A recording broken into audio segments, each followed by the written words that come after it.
High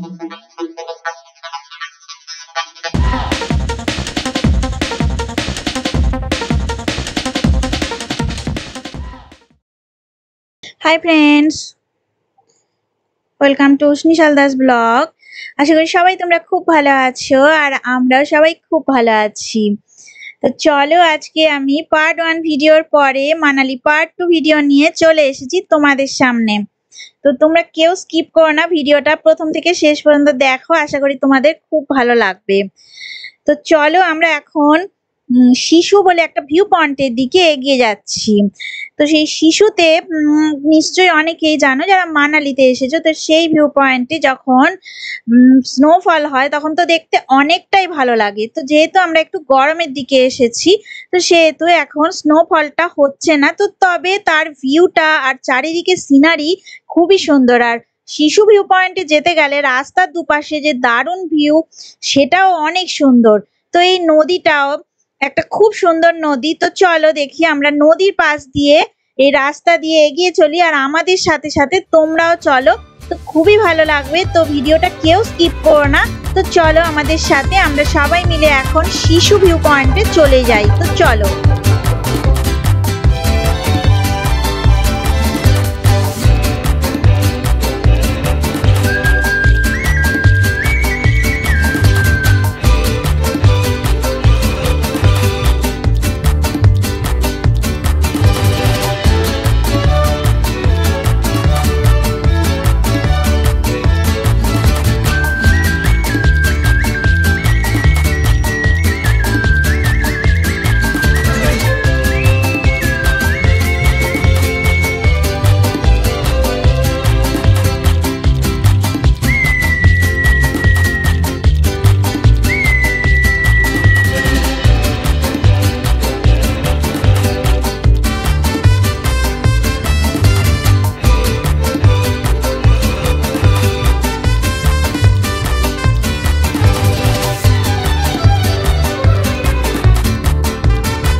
শিশু view পয়েন্টে পৌঁছে তোমাদেরকে আমরা চারিদিকটা খুব সুন্দর করে দেখিয়ে দিলাম। তো কত সুন্দর এখানে গাছপালাগুলো দেখো, এখানে গাছে একটাও পাতা নেই, সমস্ত পাতাগুলোই ঝরে গেছে, কারণ এত ঠান্ডা এখানে।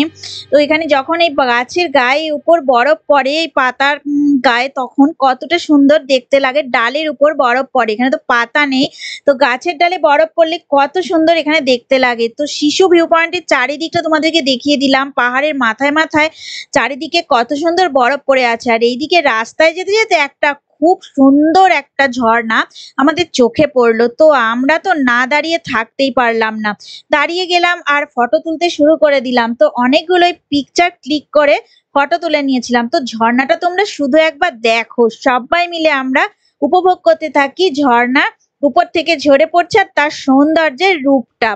তো এদিকে দেখো উষ্ণিস দাঁড়িয়ে গেছে ফটো তোলবার জন্য। আর তারপরে আমরা চলে এসেছি রোপওয়েতে।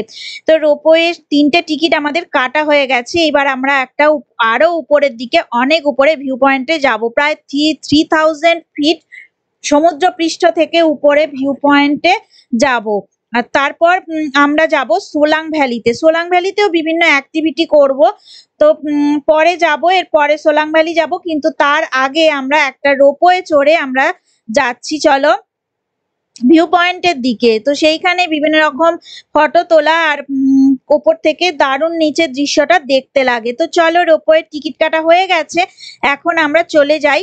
আর এই দেখো সোলাং ভ্যালির পাশেই এই রোপওয়েটা ছিল। তো রোপওয়ে চড়ে তারপরে উপর থেকে আমরা সুন্দর দৃশ্য দেখে আমরা চলে আসব সোলাং ভ্যালিতে নিচের দিকে। তো উপর থেকে এখন ঘুরে আসি চলো। চলো রোপওয়েতে বসে পড়েছি আর আমাদের তো ভীষণ ভয় লাগছিল। রোপওয়ে তো এমনি দরজা অটোমেটিকই বন্ধ হয়ে যায়, তো বন্ধ হয়ে গেল। এবার আমরা দেখো চলতে শুরু করলাম। তো চলো দেখি রোপওয়ে চড়ে আমরা কোথায় যেতে পারি আর কি ভয়ঙ্কর অভিজ্ঞতা হতে পারে। তো চলো দেখি রোপওয়ে চড়ে আমরা যাই ওপরের দিকে। তো চলো তোমরা আমাদের সাথে, চলো দেখি আমরা ভিউ পয়েন্টে উপরের দিকে যাই, তো খুবই মজা হবে। চলো দেখি কি আছে সেখানে, দেখা যাক চলো।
চলো দেখি আমরা পৌঁছে গেছি ভিউ পয়েন্টে। তো চারিদিকটা খুব সুন্দর দৃশ্য দেখা গেল। তো পাহাড়ের উপরে অনেক বরফের স্তর পড়ে আছে, সেগুলোও দেখলাম, খুবই সুন্দর দৃশ্য। তারপরে আমরা আবার রোপওয়ে চড়ে নিচে নেমে এলাম সোলাং ভ্যালিতে। তো চলো দেখি সোলাং ভ্যালিতে কি আছে। আর অটোমেটিক দেখো এই রোপওয়ের দরজাটা কত সুন্দরভাবে বন্ধ হয়ে যায়। তো উপরে ভিউ পয়েন্টটা তো দারুণ ছিল, কেমন লাগলো তোমরা কমেন্টস করে আমাদেরকে অবশ্যই জানাবে।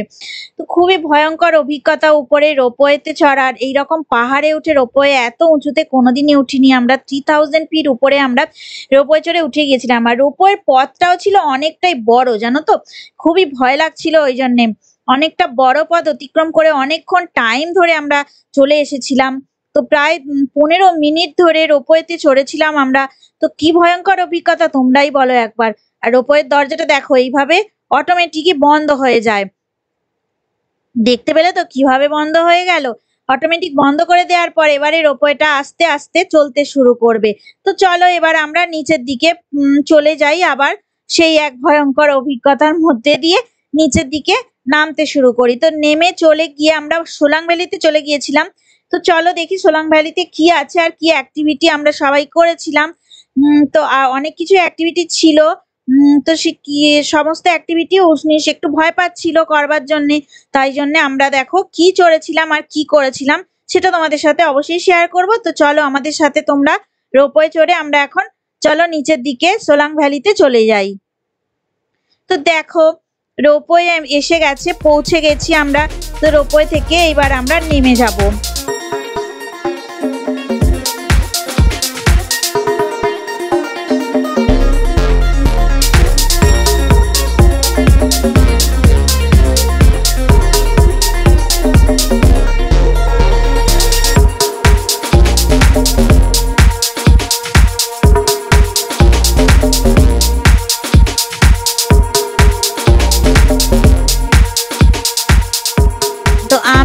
অন্যদিকে চলে যাচ্ছিলাম।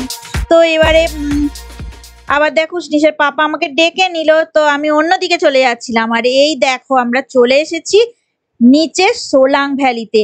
তো সোলাং ভ্যালিতে যখন ডিসেম্বর মাস জানুয়ারি মাসের দিকে এই ভ্যালিটা পুরো বরফে আচ্ছন্ন থাকে, একদম ভর্তি হয়ে থাকে, স্নোফল হয় এখানে। তো যেহেতু গরমের সময় আমরা ট্যুর করেছিলাম, তো সেহেতু এখানে অতটা বরফ ছিল না, শুধু পাহাড়ের চূড়োগুলোর ওপরেই বরফ ছিল, সাদা বরফ দেখতে পাচ্ছ তোমরা নিশ্চয়ই। তো খুব সুন্দর বরফে ঢাকা। আর এইদিকে দেখো উষ্ণিস ইয়াকে চড়বে বলে অনেকক্ষণ ধরে বায়না করছে। তো এখন চলো উষ্ণিসের ইয়াকে চড়ার অভিজ্ঞতাটা কেমন ছিল সেটাই তোমরা দেখে নেবে। তো চলো দেখি ইয়াকে চড়ে উষ্ণিস কোথায় যাচ্ছে।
তো এখন আমরা দেখো চলে এসেছি খাবার খেতে। তো প্রচন্ড খিদে পেয়ে গিয়েছিল, সমস্ত কিছু সোলাং ভ্যালি সব অ্যাক্টিভিটি করার পরে এবারে দেখো চলে এসেছি এদের লোকাল খাবার খেতে। তো সিদ্ধু বলে একটা লোকাল খাবার, ওই যে দেখো চাটনির সাথে ওরা পরিবেশন করেছে, তো খুবই সুন্দর খেতে ছিল।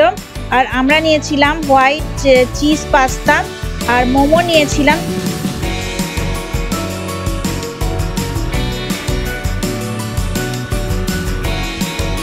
সমস্ত কিছু খাওয়া দাওয়া করার পর দেখো অনেকটা সন্ধ্যা হয়ে গিয়েছিল, তো সমস্ত কিছু সাইট সিন করতে আমাদের অনেক সন্ধ্যা হয়ে গিয়েছিল। তো চলে এসেছিলাম, এই দেখো সিদ্ধু খাচ্ছে উষ্ণিসের পাপা। তো এই ভিডিওটা দেখো এখানেই আমি এন্ড করে দেব। তো পরে আবার মানালির পার্ট 3 ভিডিও নিয়ে আমরা চলে আসবো খুব তাড়াতাড়ি, ততক্ষণে তোমরা সাথে থেকো। ভিডিওটা যদি ভালো লেগে থাকে অবশ্যই লাইক দেবে, শেয়ার করবে আর কমেন্ট করে আমাদেরকে জানাবে তোমাদের কেমন লাগলো। তোমরা সবাই ভালো থেকো, সুস্থ থেকো আর আমাদের সাথে এইভাবে ভিডিও দেখতে থাকো। আজকের মতো টাটা, পরে আবার নেক্সট ভিডিও নিয়ে তোমাদের সামনে আবার আমরা চলে আসবো।